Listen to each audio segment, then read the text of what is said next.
I have to disappoint you, because we are not announcing a discovery. If you missed it, we did it 1 year ago. Exactly today, a year ago.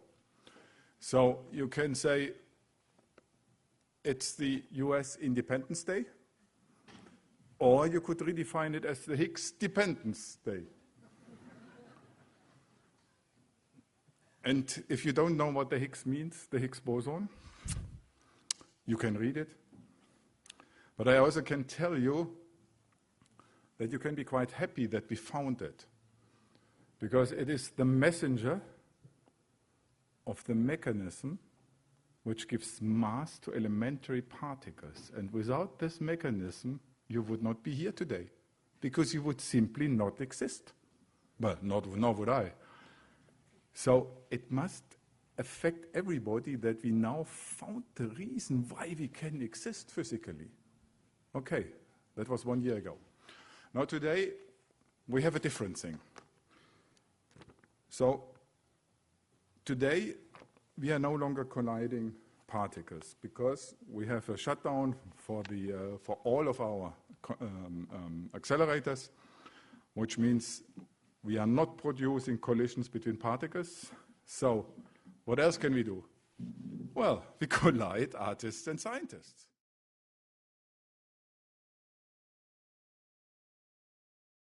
I started out in the late 60s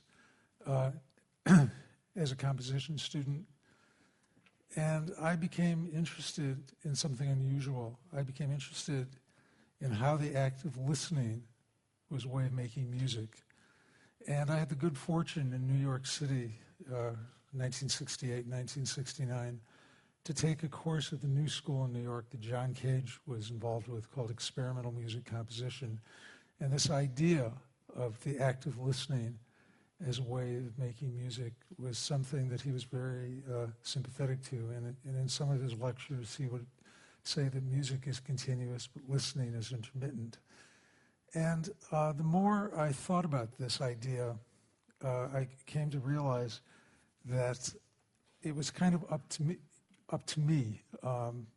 Any situation I was in, if I really could focus on it in a way and sort of activate my musical brain to start forming patterns and recognizing patterns in the sounds around me, any moment that I chose to really activate this sense of perception was musical. And so after a while, the whole world around me, every situation I was in, had the potential to be musical. But it was a strange idea to have, because most people really don't listen to the world around them. They regard it as noise.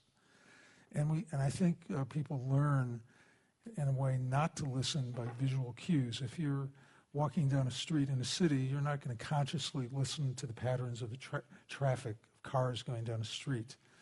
But if you took a recording of that traffic, maybe recorded in the most interesting way possible, and you played it on the beach or you played it in a forest, it would be out of context, but it would also cause you maybe to pay attention to it because it didn't belong there. And at the time I was kind of taking the Cage course, there was also an amazing exhibition at the Museum of Modern Art in New York called the Machine Show, and it was the first time in my life I saw some of Marcel Duchamp's ready-mades, and this whole idea of found object fascinated me. And it just seemed that I started experimenting, taking recordings of sounds I'd made and just playing them in places where they didn't belong and they were out of context, so that the sound became something to hear. And then in one of Duchamp's most famous artworks, the Bride Strip Bear, the large glass, he has a passage in his notes where he says, musical sculpture, sounds lasting and leaving, forming and sounding a sculpture that lasts. So that sort of really became, I think, my mission as an artist, to sort of investigate what this meant. And in thinking about the idea that the act of listening is a way of making music, and that it was like my responsibility to sort of find this wherever I was, I realized that every moment I was in, every situation I was in some way complete if I had the ears and the imagination to discover that. And so therefore the concept of noise sort of disappeared, because I think the idea of noise and the way some people think about it, and where they would find it necessary to walk down the street with headphones listening to iTunes, sort of makes a kind of statement to me that somehow this aspect of the world and the universe is incomplete. And I kind of have been trying to sort of deconstruct that idea. But the idea of materiality of sound, how sound inhabits the physical world, is been really interesting to me. And there's a quality about sound when you start investigating how it lives in materials. The sounds are like particles. I use a kind of measurement listening technology that's often used by structural engineers called accelerometers. And you place this kind of a sensor on an object or a material, and it measures how a vibration is passing through a material.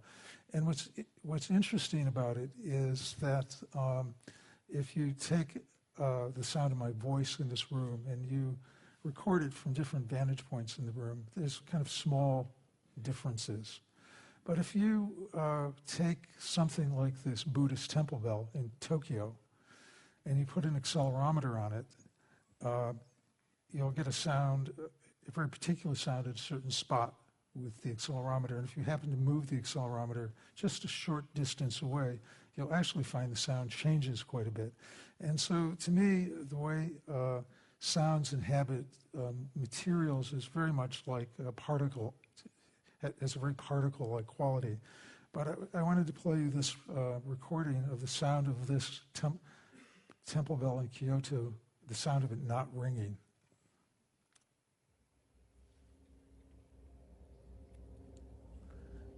In fact, it's ringing all the time.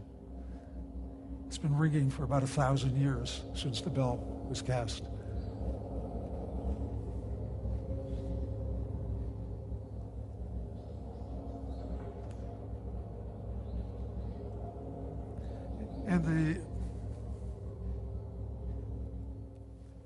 And the bell is simply reacting to the energy of ambient sound in the garden of the temple around it. And it's just sitting there, apparently inanimate, not doing anything, but within itself, it's alive. And like the ocean, like a beach, where you don't know when the sound of the first wave occurred, I kind of think of the sound of the Buddhist temple bell and the fact that it's ringing all the time. But I have to tell you, when I made this recording, and I went with a Buddhist monk to the temple bell, and he gave me permission to put my sensors on.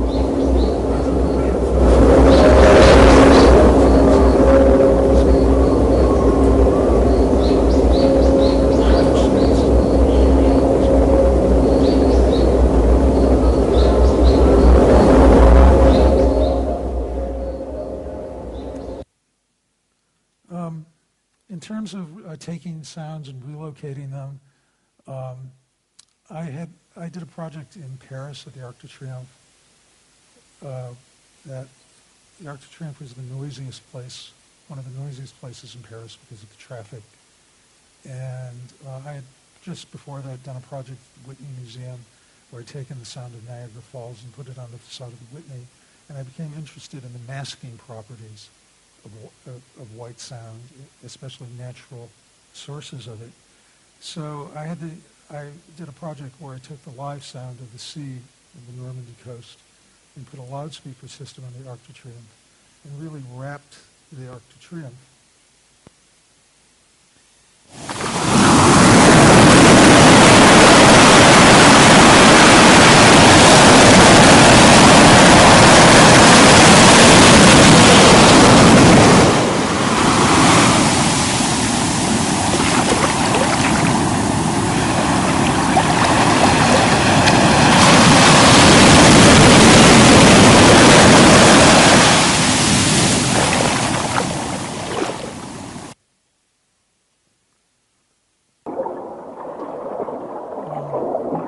One of the live sounds I had from Normandy was a hydrophone suspended from a buoy in the English channel. And the sounds from the hydrophones were passed from loudspeakers inside the pedestrian access tunnels that led to the monument. So we would walk through these tunnels and just walk through these underwater sounds in the English Channel. And then when we came out,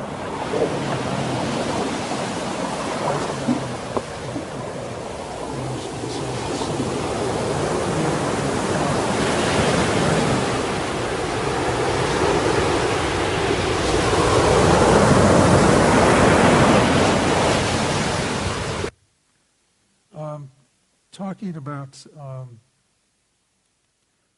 sounds inhabiting materials and structures, I'm really fascinated by bridges and large steel structures, and one of the things I hope to investigate at CERN is putting accelerometers on the skin of that large blue pipe down in the tunnel, and putting some exciters, acoustic exciters on it, and just exploring how sounds travel through that. But I did a project in London with the Millennium Bridge that sits in front of the Tate Modern, and these are the sounds from accelerometers on these cables.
This is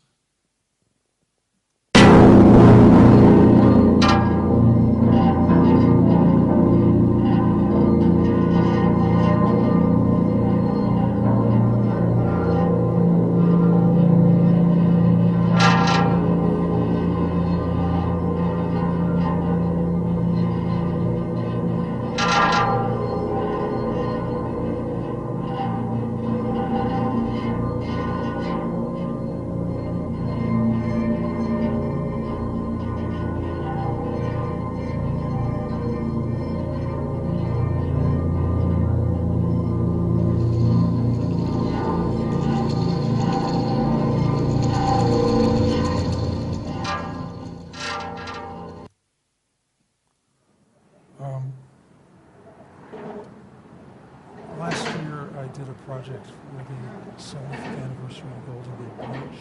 It involved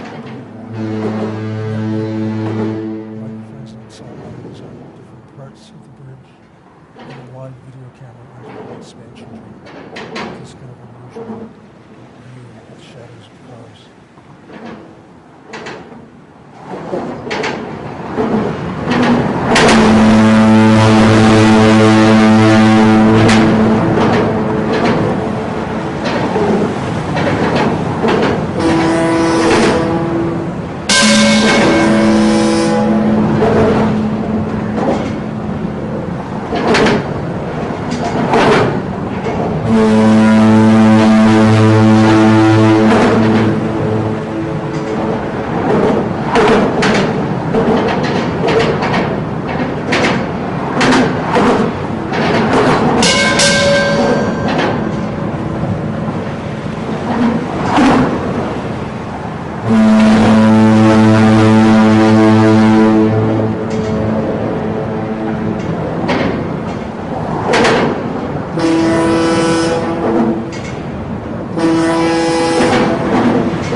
the echoes you heard with the foghorn were not artificially generated. They were generated by the physical distances of microphones on the bridge. And if you think of the speed of sound, and you think of the dimensions of the Golden Gate Bridge, to me that sort of mapping of a sound field is really very interesting.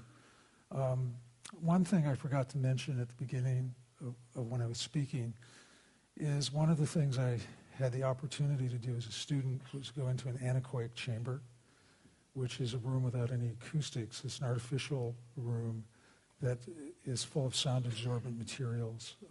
Sometimes in physics department or engineering department, you'll find them. Loudspeaker companies have them to test loudspeakers.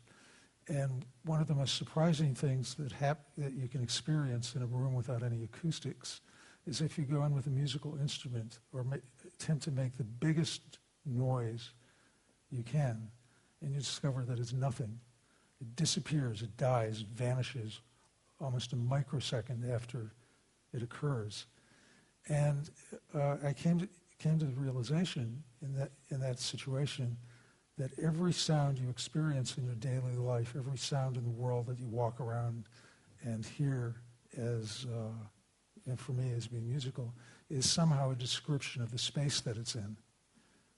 And that's one of the reasons why the idea of, in a lot of my projects, having multiple microphones to map a sound field and how sounds travel through space, and more recently, how sounds start traveling through physical materials with accelerometers, is so interesting. And the idea, you know, and this might seem like a nonsensical kind of question, but, you know, I'm often, when I'm confronted with the idea of recording a sound, I'll ask myself a literal question, you know, what is the sound that I'm hearing? Because if I'm here, it's one thing. If I'm there, it's something else. And if I'm there, it's something else. Or if I'm with an accelerometer, I can find 100 positions on something, and each one is different. What is the sound? And to me, the final answer is the sound is all the possible ways there are to hear it. Another structure that I worked on, this was just this year in Glasgow, is a beautiful crane called the Finiston crane that was built in the early 1920s that fell into disuse probably 50 years ago, and it was built to hoist locomotives onto a barge in the River Clyde. And this crane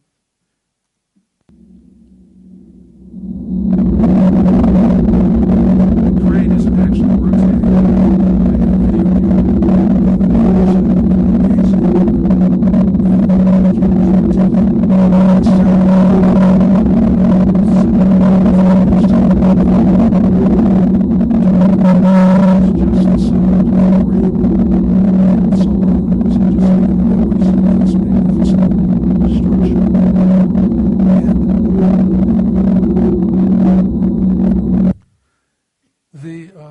Glasgow in the springtime wasn't so great when I did this exhibition at the Gallery of Modern Art.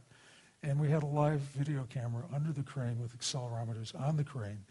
But it was a driving rainstorm one day, and so you've got this high-definition surveillance camera with looking up, but it's got a curved dome glass over the lens. And in a driving rainstorm with this rotating camera, this is what it did.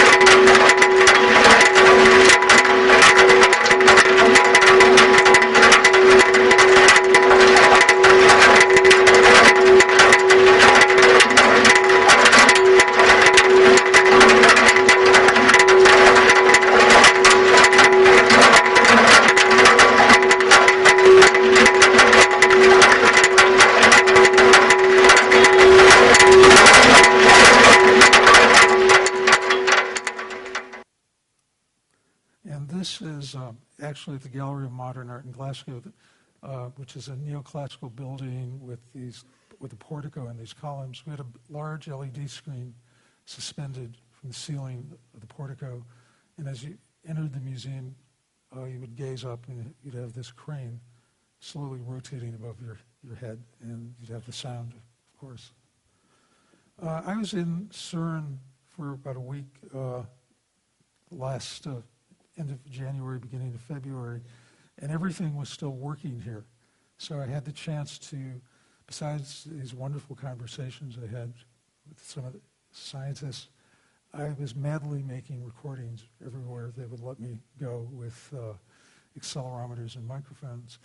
And I wanted to play you a couple of examples from that, because some of these sounds aren't happening anymore, and it's really rich material for me to sort of use as a starting point.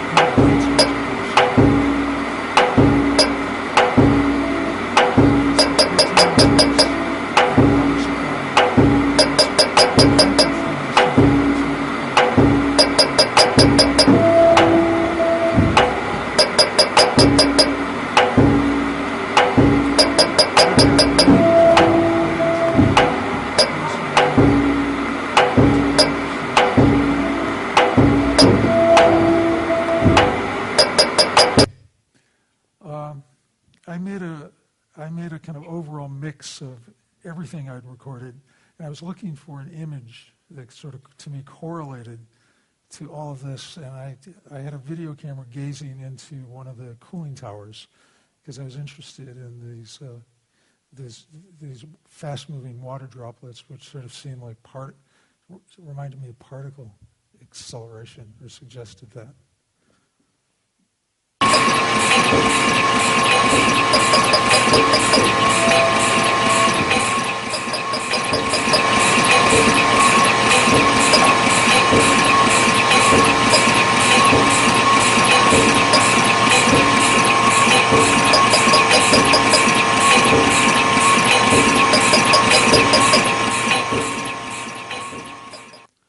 So I just wanted to say I'm at the beginning of an adventure here. When I entered this competition, I submitted an idea that sounded to me a little bit like a science fiction novel or a science fiction movie. The working title of my proposed project is Acoustic Time Travel. And what I'm imagining doing, if I can succeed, is to take an acoustic transducer that would be a kind of exciter that I can maybe place on the big blue pipe and some other materials in that tunnel or in other places where there's long distances for vibration to travel.